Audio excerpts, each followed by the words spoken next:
On a really nice game against Harika. Can you tell us a little bit about what you got? You played this interesting D4 idea and it worked out great. Yeah, I was thinking through the rest day how to play against her. Of course, I want to get a fighting game. She's a very solid player, especially with white, and a good player. So yeah, I wasn't actually sure to the last moment what to do.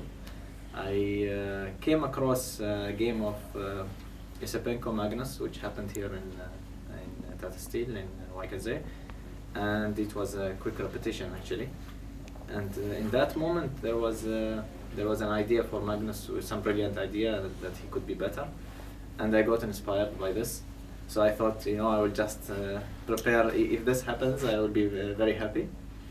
And yeah, the game actually in that game, White went with Queen C2, Bishop D3, and she played Queen C2, Bishop E2.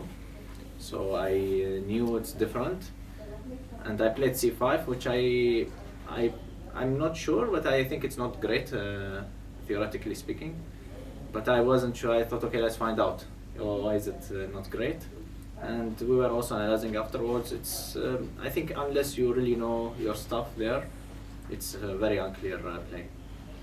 With that win, and after that, well, tell us about how you picked up the piece suddenly. The piece, I mean, in the game, like a piece up. Yeah, it's I played this d4, and it's a typical break in this position. And yeah, I think she expected me to go for material to win the queen, but I was not intending that. I played for initiative, and I did not see a defense. Actually, I think after d4, it's not good for white already. With that win, you moved to 6.5. Still 2 rounds to go, but how do you reflect now so far on your play? Yeah, it's been. There are some good games and bad games as well. My game against Lamy was Erwin. It was an interesting game. Of course, it looks ridiculous from outside that white is simply piece up, but practically speaking, it wasn't easy. And even afterwards, we were analyzing with Anish, for example, who immediately attacked me after the game. That what are you doing? You are piece up. But after analyzing for maybe 30 minutes, he had some respect. Yeah. You, as someone who always enjoys analyzing his games, and I've seen your analysis area quite a lot, is that something you enjoy about this tournament? Do also sit down with your opponents afterwards?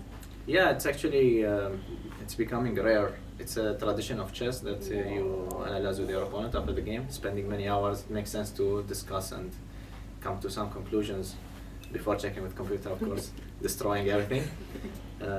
But it's becoming a rare thing, and it's nice that actually we still keep this tradition. There's analysis room, which in now many tournaments there is no such thing. Yeah, I really enjoy it. I think it's also useful for improvement, but it's also fun. In the previous interview, Hans talked about how he played some blitz games on the rest day against Daniel Dada. I think I also saw you yesterday in Zonnebank. You were playing some blitz with the Dutchman, I think. Can we reveal that? Yeah, you can. How was that? Yeah, actually, it was really interesting. In the morning we met at the breakfast and we thought, let's have a blitz match. And I was going very eager. I was crushed actually in the, first 6 games. And at some point I found myself, and I think it ended around even. But yeah, I should try the combo of Hans, the Netflix, music, blitz all together at once. For the viewers at home, I think it's a bit surprising sometimes this is such a long tournament, but you guys never get tired of chess. Well, the game shows that we are getting tired, but it's, it's very enjoyable. I appreciate this. Okay, it's a long tournament, but I always find something positive, I'm really happy actually. I really love that. Salem, congrats again on a great win, and good luck for tomorrow. Thank you very much. Yes, Thank you.